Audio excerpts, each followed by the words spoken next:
So there's your pole sitter. Lewis Hamilton starts at the front for the Italian Grand Prix. You've really got to think about Force India, and that tiny mistake from Adrian Sutil may well have cost him pole position. Yeah, he would have had the glory of pole, but as Martin mentioned, without Kerrs, the chances of him actually leading into the first corner are pretty slim. Very long drag down to this first chicane.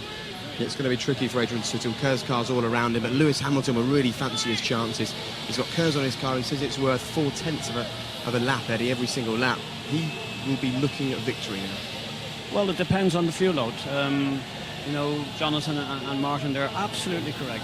This means nothing if the fuel load is not right. I suspect that these are going to do 2 stops, and I think still, to this day, I still think 1 stop is the right strategy here. OK, well, Rubens Barrichello, he's sitting in 5th, Jenson Button's in 6th. Let's hear from Ross Brawn about how he sees his drivers faring in the race. Well, Ross, tell us how your qualifying went. Looks like a good weekend for you, basically, with Red Bull down on their luck. Well, I'm not too sure what they're doing, but we're very happy. We're on a 1 stop, and I think with the fuel weight we've got, we're very happy with that position. Yeah, pleased so far. So both cars on a 1 stop? Yeah. Well, that's great pace then. Yeah, we're very happy.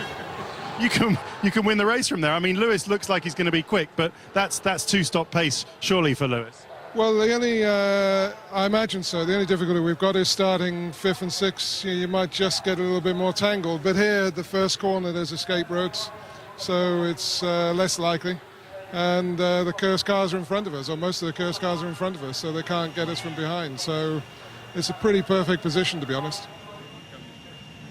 Well, I know it was different days when you two both won here, but you both did it on a 1-stop strategy. How do you read Brawn's ability to win this race at the weekend? Well, I think that 2-stop is marginally quicker on paper, but I think the 1-stop is the preferable strategy, especially when you don't have the Kerrs, as I've already mentioned. They've really got no choice but to accept that they won't be leading this Grand Prix, even if they had run the car lighter. So they'll feel pretty good about that, especially if the fuel weights come out and suggest that Lewis has gone for glory and run a little bit lighter. Lewis there congratulating his good friend Adrian Sutil. They've been driving together a very long time indeed.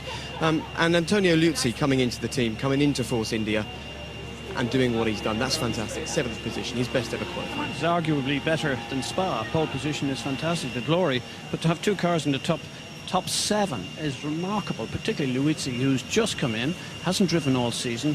He's been there at all of the tests and all of the things, just observing, and then to come here, his home track, and do what he's just done. I think that's one of the key performances of today. We can see Kimi Räikkönen make his way out of the garage there. He will be starting on the 2nd row of the grid. It makes it even more obvious just how hard this Ferrari is to drive, that Giancarlo Fisichella didn't even make it through to that qualifying session, yet his teammate is right up there. Great pace. Well, I think that you can take it that all Formula 1 cars are hard to drive, but they have their own particular, styles that the driver needs to understand. And, the big difficulty for Fisichella has been this. I think we're joining Lewis here on board. The big difficulty for Fisichella is that he's come from a car that doesn't have Kerrs, and that changes significantly the way the car handles under braking, because you recharge that system as you go through the braking phase. Yeah, we can see Lewis Hamilton's onboard lap here. Have you changed your opinion of Kerrs now, Eddie? I'm not a big fan of Kerrs. I think the Kerrs cars have got better because maybe David is right in this case that not just the team or the drivers, but everybody in the whole outfit has got used to it and are now getting the full benefit of it. I still think it's a false economy, and for me, I don't know whether it is actually going to be banned next year. There's all sorts of rumours and talk, but I think it's a fair and a cleaner race position if we all know where we are with the cars. The general consensus is that the best Kerrs package is on Lewis Hamilton's car, but the way that he's driving that car now, it's more than just utilising the Kerrs button around a circuit, that you can make the most of that extra horsepower, isn't it? Yeah, the Kerrs is a part of the regulations. It's open to everyone, and a few of the teams obviously haven't gone down that route. So, you can't single it out as being the only reason why he's on pole. He's clearly got a car that's aerodynamically efficient, mechanically sound, gives the driver confidence, and Lewis is able to unleash the talent that we all know he's got. We know the Brawns are on a 1-stop. It's been confirmed to us that Lewis Hamilton's going to stop twice during this Grand Prix. How do you read his Grand Prix from here, Eddie? Well, he has to get on and go like crazy. I think when you go for one stop longer than anyone else, you have to make sure that all of your laps and everything is on the knife edge. And if he's able to do that, he has a decent chance. But my guess is the way things happen, either if there's a safety car or any other aspect goes against you, then you're in trouble. It's a very brave decision. On paper, it's quicker. I don't believe it. I still think the one stop is the right way to go. And if the Browns are saying what they've saying, then they have a very good chance. We still have to hear what Suttle is doing. OK, Lewis Hamilton starts on pole. His fellow Englishman starts in 6th position, the World Championship leader. Let's get his thoughts. Jensen, this is always a race about strategy. Most races are, but some people are happy with 1st. Are you happy with 6th? I am happy with 6th. 6th. Rubens and myself have been pretty close all weekend, and he's one of my tightest rivals this season. And we're very, very close in lap time. I think it shows that we're getting pretty much the best out of the car. So, good qualifying, and I don't know what fuel other people are running, but we're pretty heavy. I don't know how much fuel Red Bulls can get in their car, so we'll see what their fuel load is. But the car felt good, and that's what's important on a heavy fuel load, because it's not just qualifying, it's the race. We're going to be on heavy fuel for quite a lot of the race, so I'm happy, and hopefully we can have a good race from here. When you stepped into the Monza sunlight, I imagine you were pretty happy, because it's not always this warm here. It's not, but we don't have tyre warm-up issues anyway.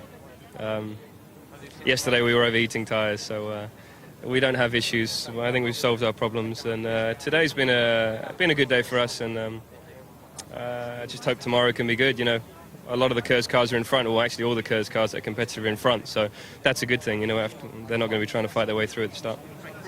Thanks. So Jenson Button starts 6th, but let's hear from the 3 guys at the very front of the pack. You were, Lewis. Dying minutes of Q3, and the man you had to beat was your former Formula 3 teammate Adrian Sutil, and it was very, very close. It was very close qualifying session, and very happy to see Adrian. I won't tell him what I call you, but to see Adrian up here, because it's been probably since Formula 3. It's been a long time since we were in the press conference at least together and up there qualifying together, and they're incredibly fast, very competitive, but the team did a great job this weekend. The car was feeling very good out there, and I was able to put the lap together, which it's such a great feeling when you can put one single lap together, because I guess the public and everyone, they need to just try to imagine what it's like. You got one single shot at it at the end, and it's the most exciting, exhilarating thing. So when you finally put it off and end up pole, it's always like the first time, so very happy. And what a great recovery for the team. From the outside looking in, Spa and Monza, both very fast circuits, but here a different car from your point of view. Yeah, I guess we have to wait and see what the strategies are for everyone tomorrow, but we feel quite comfortable in the position. We needed to be where we are as well, which is good, but I don't think we anticipated being as quick as we are this weekend, so a bonus for everyone in the team, and they just, you know, as always, they keep pushing, and they've done a great job with it. Congratulations to you, Lewis. Adrian, on the front row for the Santander Italian Grand Prix, a great feeling. All I can do is just ask you to describe your emotions right now, and those of the team, with Antonio Luzzi qualifying 7th as well. Yeah, it's a great moment, great day for me. The whole weekend was a big success already, and we did really good work. The car is amazing, really quick, unbelievable.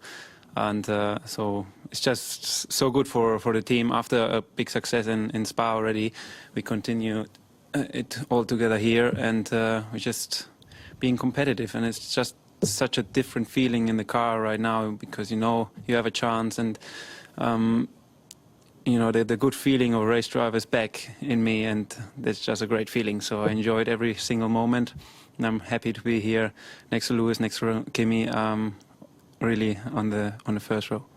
We're talking about feeling. It looked as if you had a big moment at the Lesmos in Q1 and recovered beautifully from that, but as a result got through Q1, and here you are on the front row. Yeah, the first session was quite difficult for us because I was missing the grip in the rear. The car was really oversteery, but then in Q2 it was getting better. Once the circuit was rubbered in, the car felt really good, and then finally also in the last in the Q3 it was really good. So quite happy in the end, but it was for sure not an easy qualifying. Also at the beginning was quite difficult. I have to ask you about your teammate, your former teammate Giancarlo Fisichella, driving for Ferrari, and where you are now and where he was 2 weeks ago. It's an amazing change of fortune. Yeah, I mean, he was saying already maybe he has not that strong car compared to us, because he knew that he could have won the last race, actually. It was a very, very strong race of him. But we have to understand, Italian driver, his dream wants to drive with Formula One, with Ferrari was there, and so I think everybody would have done this move. I think he did quite well now. He recovered a little bit. He had a strong, difficult weekend so far, but 14th position I think now is not so bad, and we replaced the seat quite well with Tonio. So he did also really good qualifying. I think he's really happy. First qualifying Q3, so I think was all the right decisions. Well, whilst we confirm the grid for the Italian Grand Prix, you'd expect the three guys no doubt a smile on their face. Interesting though to see Jenson Button in 6th, apparently a man under pressure, a very big grin on his face. He said he was happy, David. Yeah, he was questioning what the size of the Red Bull tank is, which was a clear indication that they've roomed their tank and gone with a very heavy one stop. What I think is going to be interesting is at the start of this Grand Prix with such a long run to the first corner, you're going to see all the chaos cars moving up. So I think this is going to be a short run at the front for Sutil. OK, and tough day, of course, for Giancarlo Fisichella. You can see him sitting there in 14th position. David, Eddie, thank you both very much for your company indeed today. Don't forget, you can see the race live 12:10 tomorrow afternoon. It's the Italian Grand Prix live from Monza, where Lewis Hamilton will wipe the smiles from the faces of the Tifosi. See you then. Bye-bye.